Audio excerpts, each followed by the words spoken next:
रत्न और साथ ही सोने की मोहरें, सोने की चीज़ें, हीरे जवाहरात वो सब लूट कर ले गए थे। इसलिए आज भी इसको भारत की सबसे बड़ी लूट कही जाती है, जो कि हुई थी लाल किले के अंदर। स्वागत है दोस्तों आपका मेरे यूट्यूब चैनल यात्री ट्रैक पर। तो मैं आज आ गया हूँ एक नई वीडियो लेकर आपके साथ, और आज मैं लेकर चलूँगा आपको दिल्ली के लाल किले पर। और अगर आप आना चाहते हैं दिल्ली के लाल किले पे, तो ईजी से ट्रांसपोर्टेशन है और आराम से आप यहाँ पर पहुँच सकते हैं।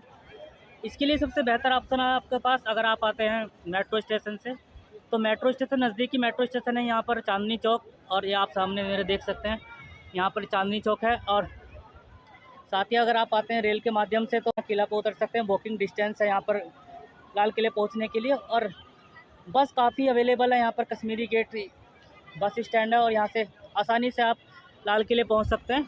तो लेकर चलूँगा लाल किले के अंदर, और साथ ही बताऊँगा लाल किले के बारे में कुछ रोचक तथ्य जो बताए जाते हैं कि लाल किला क्यों बना था और क्यों फेमस है।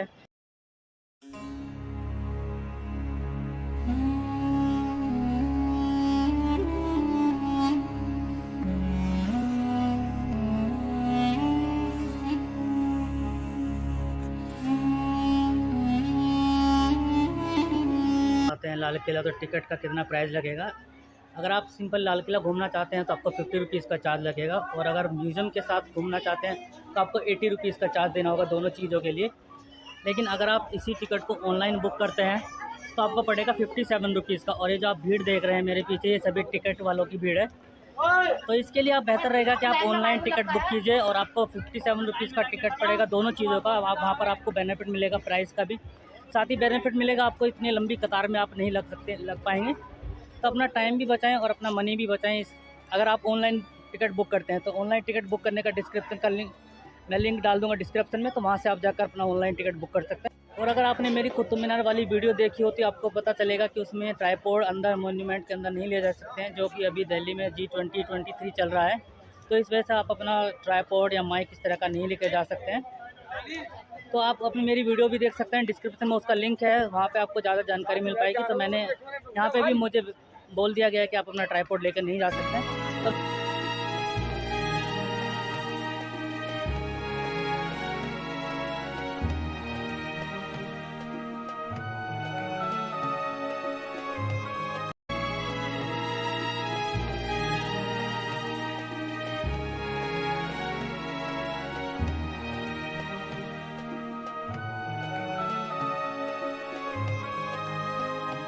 पहुँच गया हूँ मेन गेट पर, और साथ ही बताऊँगा लाल किले में एंट्री करने के दो गेट हैं, एक दिल्ली गेट और एक है लाहौरी गेट।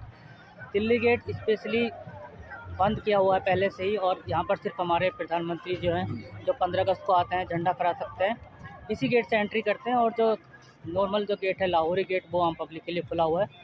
और लाहौरी गेट, इस गेट का नाम इसलिए रखा गया था कि कहा जाता है कि पहले समय में जो यहाँ से पाकिस्तान का जो एक शहर है लाहौर, वो यहाँ से साफ दिखता था। सीढ़ियाँ देख रहे हैं, एक लेफ़्ट जा रही है और एक राइट, ये जाती हैं ऊपर, जहाँ पर हमारे भारत के प्रधानमंत्री जी 15 अगस्त को झंडा फहराते हैं। और सन 15 अगस्त 1947 को भारत के प्रथम जो प्रधानमंत्री थे पंडित जवाहरलाल नेहरू जी, उनके द्वारा यहाँ पर ध्वजारोहण किया गया था।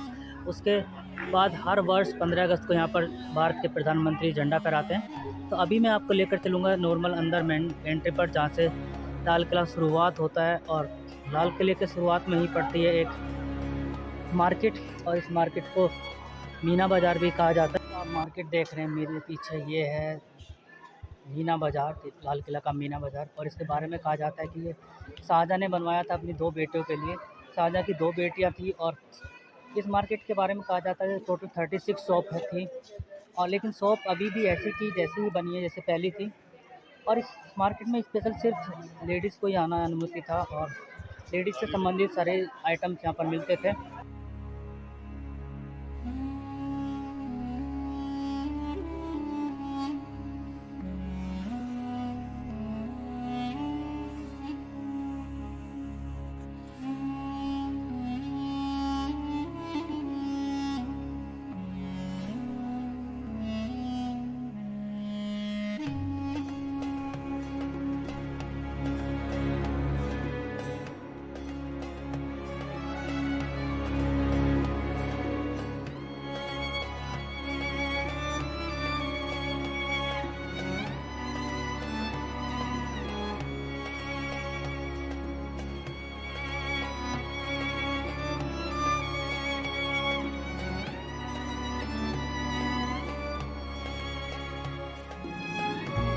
मैंने जिस म्यूज़ियम में एंट्री की थी उसमें मुझे पता चला कि बता रहे हैं कि इस पे जो ऑनलाइन टिकट है वो नहीं होता है, आपको इसके लिए एक सेपरेट टिकट लेना होगा जो कि 100 रुपीज़ का टिकट होगा।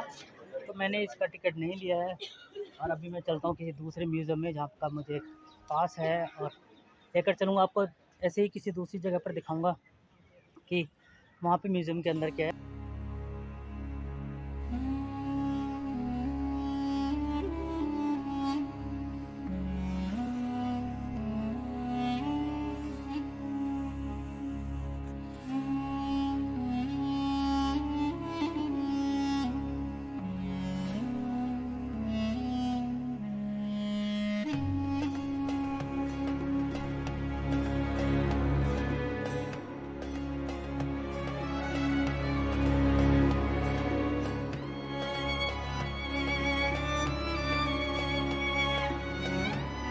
ये वो तलवार हैं जो उस समय के शासक के द्वारा इस्तेमाल की जाती थी। आप देख सकते हैं किस तरह का साम्राज्य रहा होगा जब, और किस तरह का शासक रहा होगा जब लाल किला में ये सब चीज़ें होती थी। और ये जो आप वस्त्र देख रहे हैं ये लाल किला पर राज करने वाले अंतिम राजा बहादुर शाह की वस्त्र थे और साथ ही ये उनकी बेगम के वस्त्र थे। तो ये बहादुर शाह जफ़र जो थे ये लाल किला पर राज करने वाले अंतिम शासक थे, जो कि ब्रिटिश शासक के द्वारा जब आक्रमण हुआ था तो वो जमुना गेट की तरफ से भाग गए थे।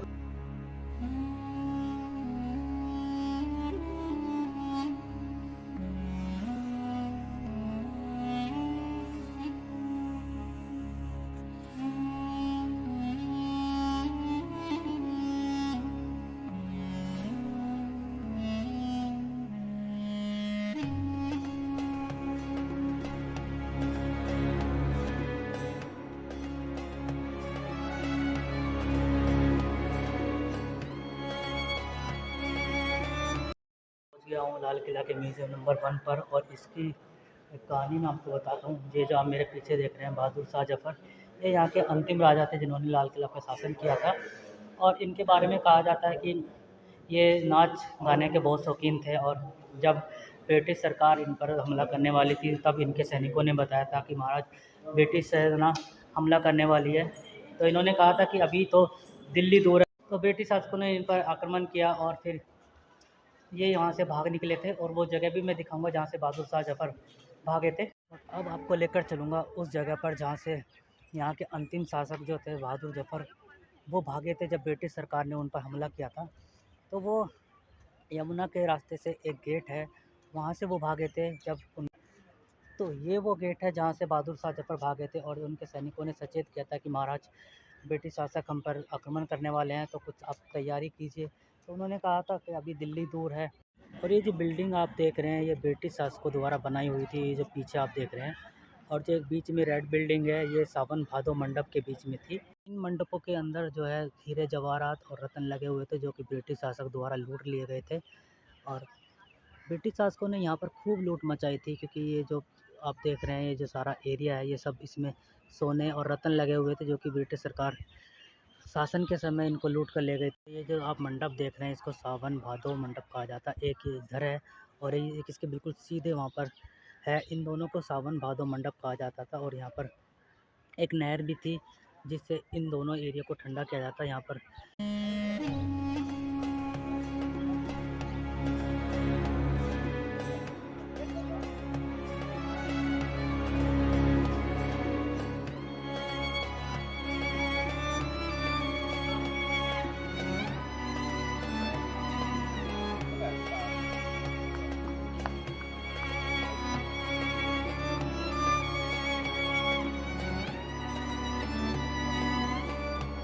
और कही जाती है लाल किले के बारे में कि पूरे लाल किले में 30 से 40 कुएँ थे जिनसे पानी पीने के लिए इस्तेमाल किया जाता था।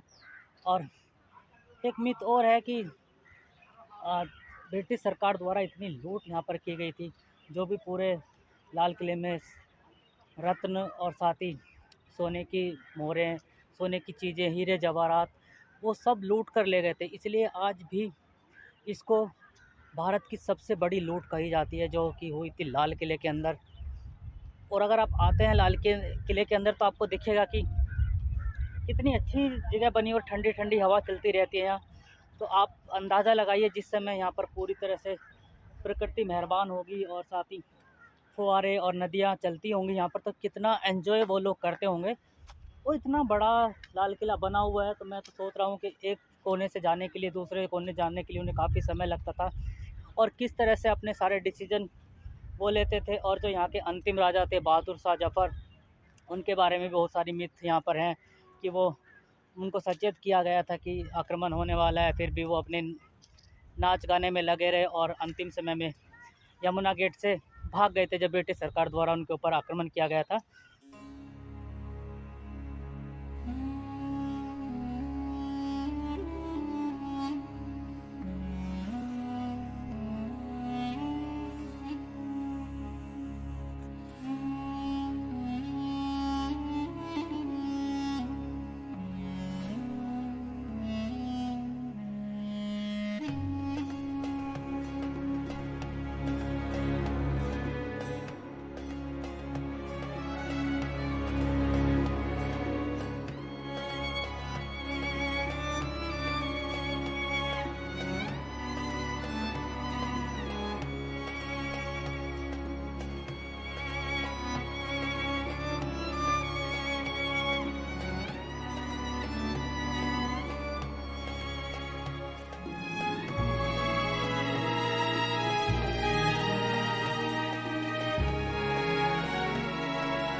आप देख रहे हैं इन पूरी बिल्डिंग पर रतन और सोने लगे हुए थे, जो कि ब्रिटिश शासक द्वारा लूट लिए गए थे और एक-एक चीज़ों को उखाड़ कर यहाँ से ले जाया गया था। तो इसलिए बोला जाता है कि ये आज तक की सबसे लूट यहीं पर हुई थी लाल किले के अंदर।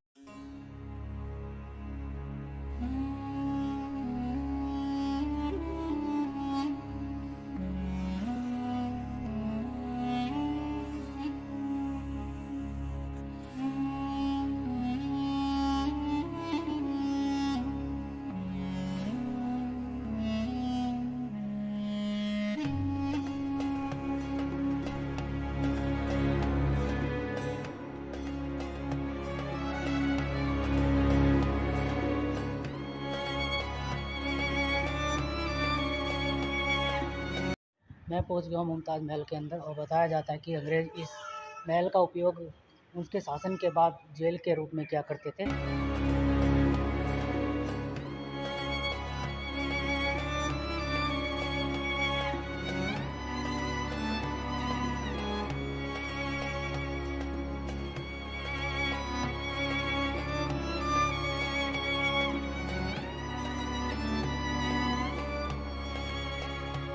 और अभी मैं पहुंच गया हूँ रंग महल, यानी कि रंगों के महल। इसके बारे में कहा जाता है कि ये पूरा जो महल था शीशों से बना हुआ था, और यहाँ पर रानी अपना श्रृंगार करती थी, और इसके बगल में ही एक नहर चलती थी जो यहाँ पे ठंडी हवा देती थी। स्पेशली उस नहर को बनवाया गया था इन दोनों महल के लिए, जिससे यहाँ पर जो लोग भी बैठते थे उनको शांति और साथ ही साथ ठंडी हवा मिल सके। इसलिए इस महल का निर्माण हुआ था। और ये जो आप मेरे पीछे देख रहे हैं, ये स्पेशली एक फुवारा होता था, और यहाँ पर एक नदी स्पेशली बनाई गई थी इन दोनों महलों में ठंडक देने के लिए।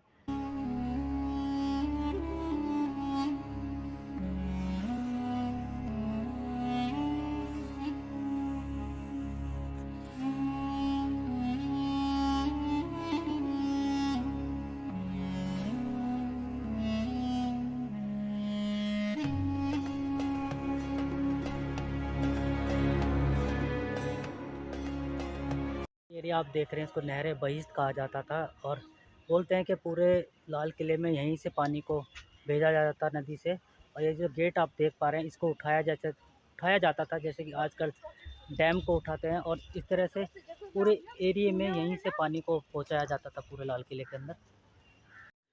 और ये जो पीछे आप बिल्डिंग देख रहे हैं, इसको हमाम कहा जाता था, यानी कि शाही स्नान, जहाँ पर रानियाँ अपना स्नान करती थी, और यहाँ पर ठंडा और गर्म दोनों पानी आता था। ये जो आप मस्जिद देख रहे हैं, ये मोती मस्जिद के नाम से जानी जाती थी, और इसे औरंगज़ेब ने बनवाया था अपने निजी उपयोग के लिए। ऐसा कहा जाता है कि औरंगज़ेब अपने सैन्य कक्ष से निकलते थे और साथ ही मस्जिद के अंदर पहुंच जाते थे। ये है नौबत खाना पॉइंट। यहाँ पर बताया जाता है कि जब पुराने समय में कोई भी गेस्ट आता था, तो उसके स्वागत में यहाँ पर नगाड़े बजाए जाते थे, और जिससे राजा को पता चल जाता था कि महल में कोई प्रवेश कर रहा है, कोई मेहमान आया हुआ है।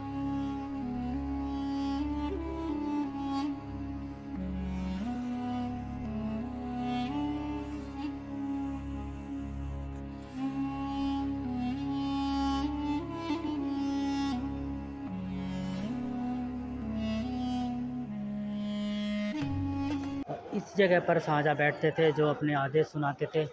और एक चीज़ और कही जाती है कि शाहजहाँ के जो मुकुट में कोहिनूर हीरा लगा हुआ था, जो कि आज ब्रिटिश संग्रहालय में मौजूद है।